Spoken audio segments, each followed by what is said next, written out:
Outside my window is a tree. Hello, and welcome to The Bard's Truth with your host, The Green Bard.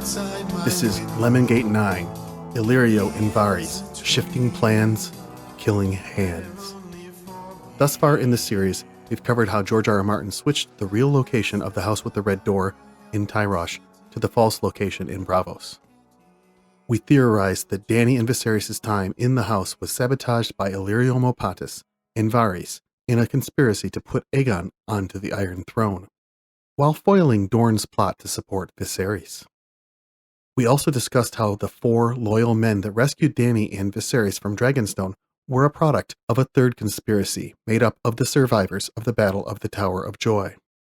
Since then, we've discussed the roles that some of their co-conspirators, Willem Dustin, potentially, Ashara Dane, now Septa Lemore, and Maester Wally's Flowers, now Halden Half-Maester, may have played at the House with the Red Door, and later on the Shy Maid.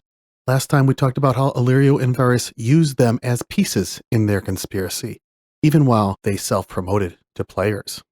This time we'll discuss the greater political backdrop of when and why Illyrio and Varys did their betrayal of Dany and Viserys, and plunged them into a life on the run.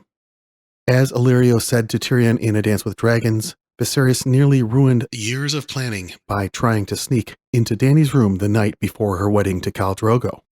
What went into that years of planning? We know it wasn't for Viserys or Dany to rule. His plan is for Aegon to do that. So what was the plan?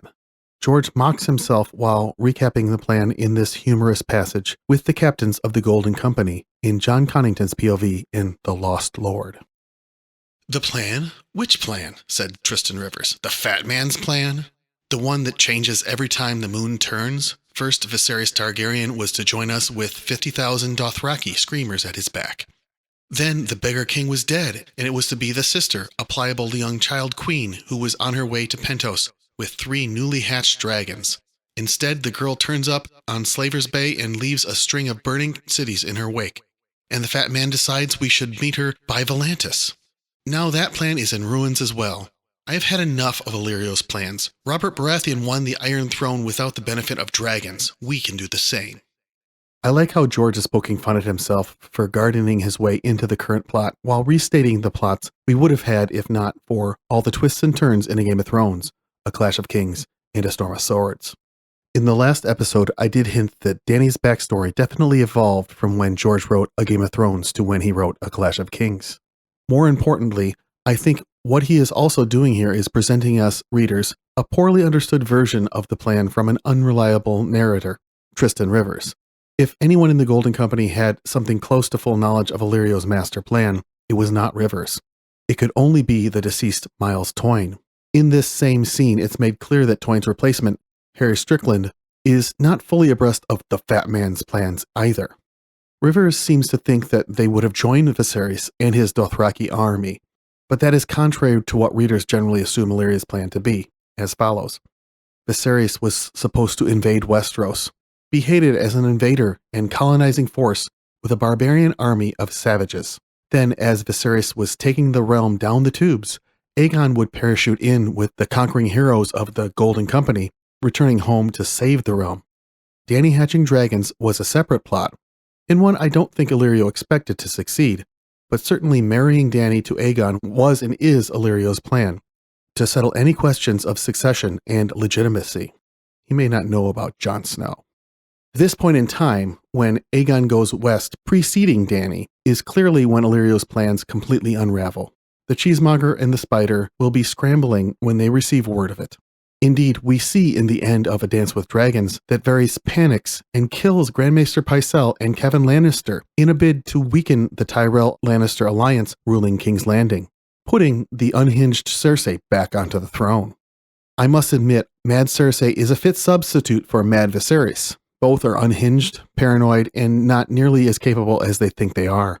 Still, Varys' action here could be a direct reaction or overreaction to the news that Aegon has landed and needs King's Landing weak and primed for his ascension to the Iron Throne.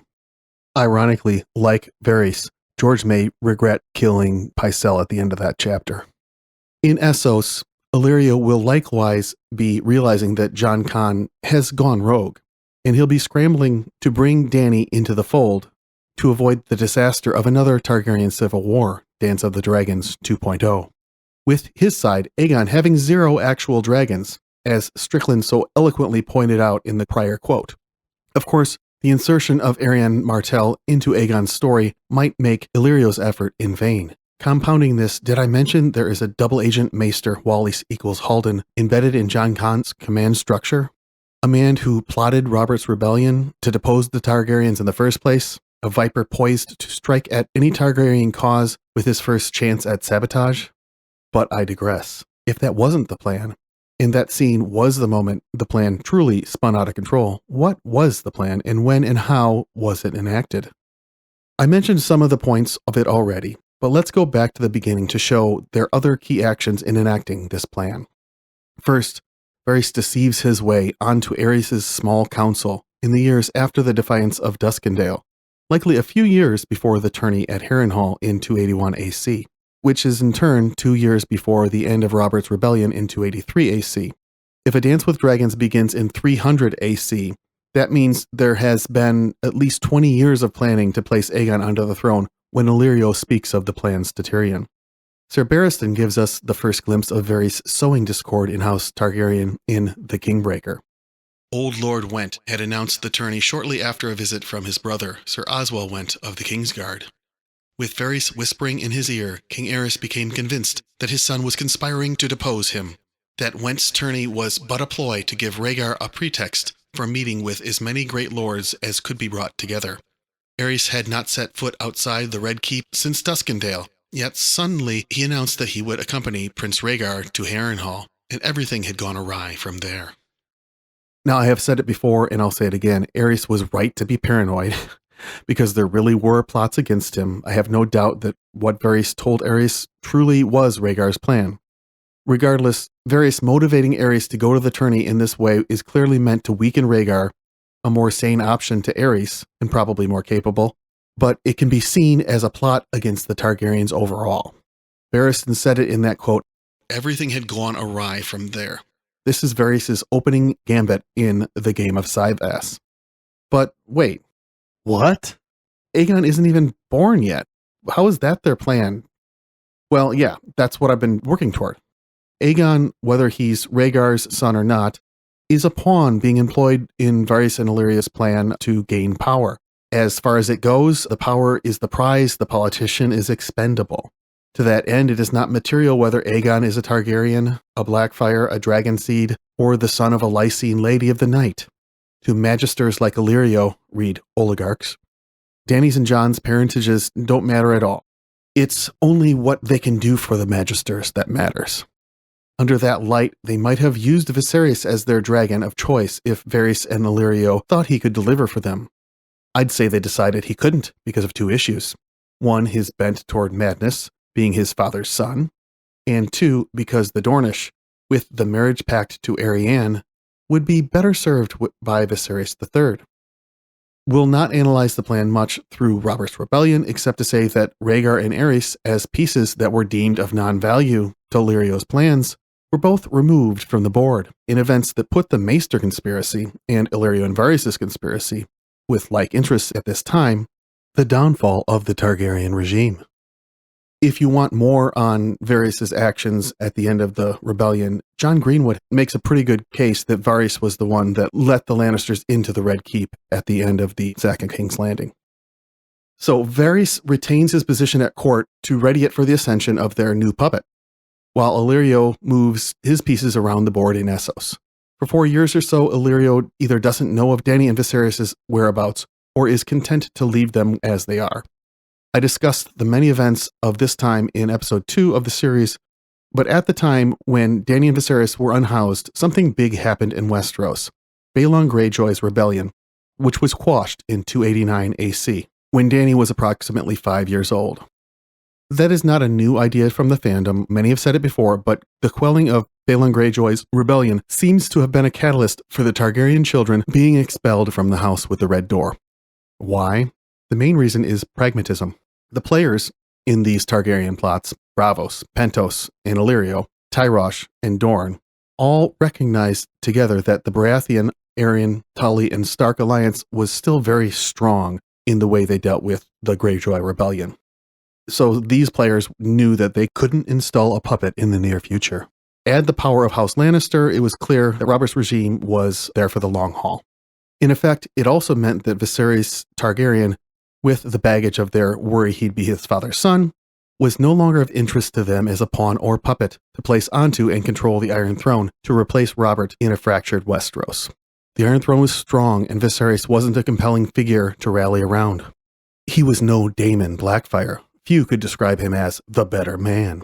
So Viserys was discarded, forgotten. This is the beginning of the tragedy of the would-be Viserys, third of his name, King of the Andals, the Rhoynar, and the First Men, protector of the realm. Illyrio's assessment at that time must have been that Aegon, regardless of his true parentage, was a better bet than Viserys Targaryen. With Dorne content to bide its time until Viserys grew older, and with Tyrosh and Braavos losing interest, Illyrio struck. He had Haldan kill Darry, took control of their household, and ejected Dany and Viserys.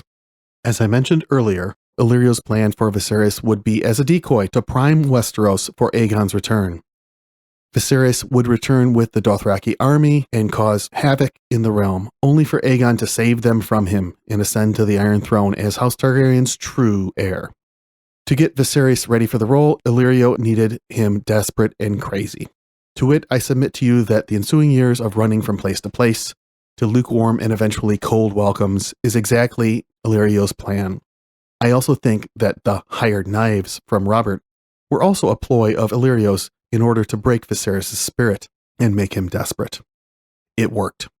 Viserys came to Illyrio in early 297, broken in spirit and ready for anything resembling respect, which Illyrio grants, though with gaslighting, bowing and scraping while treating him like an idiot. Anger flashed in her brother's lilac eyes. "Do you take me for a fool?" The Magister bowed slightly. "I take you for a king. Kings lack the caution of common men. My apologies if I have given offense." He turned away and clapped his hands for his bearers. Now, the Dornish may not have just sat by and accepted Illyrio's aggression in kicking Dany and Viserys out of their house. Illyrio probably needed to consider their response here. Recall that the Dornish plot involved Tyrosh and Braavos. It's clear from the text that Illyrio worked to dissolve the tie-in to both those free cities and utilized them in his own conspiracy instead. As evidence, consider Dany's first chapter where Illyrio had Tyroshi guests at Dany's betrothal. "Those three are Drogo's blood riders there," he said. "By the pillar is Kalmaro with his son Rhaegar. The man with the green beard is brother to the Archon of Tyrosh, and the man behind him is Ser Jorah Mormont." Dany is distracted by Ser Jorah, which the author uses to have the reader forget the Tyroshi connection. But it may have been Tyrosh that brought Ser Jorah into Illyrio's orbit in the first place. Recall that Ser Jorah's exile was due to his selling poachers to a Tyroshi slaver. I submit to you that Illyrio offered Tyrosh entree into his own conspiracy at the time Dany and Viserys were kicked out of their house with the Red Door. If the house with the Red Door was in Tyrosh, the expulsion of Dany and Viserys would have been terms in that deal. Although I will mention that I recently heard a theory that the house with the Red Door is actually in Pentos, from John Greenwood again. It's wild. Either way, this is how I think Tyrosh was neutralized, which leaves Braavos. Here's what little we know about Braavos in that time. First, they used to have the dragon eggs that Elissa farmed and sold them, learned recently from the history Fire and Blood. 2. Syrio Forel was once the first sword of Braavos, but later Ned hired him in King's Landing as a sword-fighting instructor for Arya in A Game of Thrones. And finally, a Sea Lord of Braavos witnessed the betrothal of Arianne and Viserys. From this, I make the assumption that the man who witnessed that betrothal was the same man that Syrio served. Syrio no longer serving in Braavos tells me that that Sea Lord died and was replaced with probably the one who sold Illyrio the eggs. Did Illyrio and Varys cause that death? Well, it wouldn't surprise me, but I don't have any evidence of it. Either way, I'm pretty sure he died and Illyrio found someone he could deal with in his replacement. Incidentally, while I accuse Syrio of no foul play in that death, I assume that he was brought to King's Landing in the employ of either Littlefinger or Varys. Speaking of those two, I have seen a recent video suggesting that they might be in league with one another. I highly doubt this, and I think the evidence presented in that conspiracy theory is a huge leap that ignores some other players in the game overlooked by these two. We'll get to those players maybe in our next video. So Varys and Illyrio have neutralized the Dornish plot and enacted their Aegon plot. Aegon is given an education fit for a king, while Viserys is becoming a broken man and set up to fail. Then a Game of Thrones happens, and in that book, through Arya's perspective, we see cracks in the plans at the same time that we, the readers, are introduced to their conspiracy. Found one bastard, the one said. The rest will come soon. A day, 2 days, a fortnight. That was Varys. And when he learns the truth, what will he do? A second voice asked in the liquid accents of the free cities. The gods alone know, the first voice said. Later. The fools tried to kill his son, and what's worse, they made a mummer's farce of it. He's not a man to put that aside. I warn you, the wolf and lion will soon be at each other's throats, whether we will it or not. Too soon, the voice with the accent complained. What good is war now? We are not ready. Delay. As well bid me stop time. Do you take me for a wizard? The other chuckled, no less. Later. What would you have me do? Asked the torchbearer, a stout man in a leather half-cape. Even in heavy boots, his feet seemed to glide soundlessly over the ground. A round, scarred face and a stubble of dark beard showed under his steel cap, and he wore mail over boiled leather, and a dirk and short sword at his belt. It seemed to Arya there was something oddly familiar about him. If one hand can die, why not a second? Replied the man with the accent and the forked yellow beard. You have danced the dance before, my friend. He was no one Arya had ever seen before. She was certain of it, grossly fat, yet he seemed to walk lightly, carrying his weight on the balls of his feet, as a water dancer might. His rings glimmered in the torchlight, red gold and pale silver, crusted with rubies, sapphires, slitted yellow tiger eyes. Every finger wore a ring, some had two. Before is not now, and this hand is not the other, the scarred man said, as they stepped out into the hall. Still as stone, Arya told herself, quiet as a shadow. Blinded by the blaze of their own torch, they did not see her press flat against the stone, only a few feet away. Perhaps so, the forked beard replied, pausing to catch his breath after the long climb. Nonetheless, we must have time. The princess is with child. The Khal will not bestir himself until his son is born. You know how they are, these savages. If he does not bestir himself soon, it may be too late, the stout man in the steel cap said. This is no longer a game for two players, if it ever was. Stannis Baratheon and Lysa Arryn have fled beyond my reach, and the whispers say they are gathering swords around them. The Knight of Flowers writes Highgarden, urging his lord father to send his sister to court. The girl is a maid of 14, sweet and beautiful and tractable, and Lord Renly and Sir Loras intend that Robert should bed her, wed her, and make a new queen. Littlefinger, the gods only know what game Littlefinger is playing. Yet Lord Stark's the one who troubles my sleep. He has the bastard, he has the book, and soon enough he'll have the truth.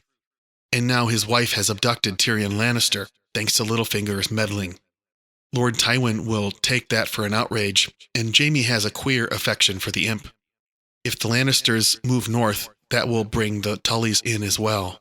Delay, you say? Make haste, I reply. Even the finest of jugglers cannot keep 100 balls in the air forever. I wonder if that request for hastening made its way to Ser Jorah, who clearly was Varys and Illyrio's creature before Dany charmed him, and was still giving her advice favored by Illyrio until a storm of swords even. I ask because he seems to have egged Viserys on so effectively in Vaes Dothrak that Drogo killed him. Then Drogo is sabotaged by Mirri Maz Duur, Marwyn's creature, resulting in his death and strike two against the plan, even as they attempted to hasten it. The conspiracy is seemingly then saved by the miracle of Dany hatching her dragons. Illyrio learns of this from Jorah in Qarth and adjusts the plan, as confirmed by Tristan Rivers. But Dany self-actualizes as a player and conquers Slaver's Bay, throwing another monkey wrench into the gears of their plot. Finally, Tyrion plants the seeds of going to Westeros into Aegon's head, which brings us to the present. In summary, the years of planning has taken many setbacks in recent years. I would expect many more. Lemore is disillusioned. Jon Con carries a plague, which causes him to be reckless. Halden is a snake in the grass. Arianne has her sights set on marriage with Aegon and will soon seduce him, I have no doubt. ruining any chance at marriage to Dany, and more importantly, control of her dragons. And she may not have been interested anyway, because Dany may soon learn of Illyrio booting her from the house with the red door. The plan will take further hits too, when they contend with Littlefinger and Cersei and the Dornish, and the Greyjoys and the Hightowers, and the North. But don't forget the Kingsguard I claim work with Ned to rescue Dany and Viserys in the first place. 2 of them are still alive. We'll begin to discuss them and their movements in the next episode. In preparation for that episode, I'll ask, why would Oswell Kettleblack show up out of the clear blue sky to serve Littlefinger of all people, while his sons serve everyone and no one in King's Landing?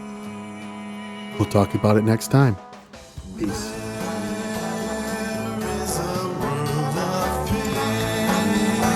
Thanks to all the terrific artists whose work is featured on this video. around me.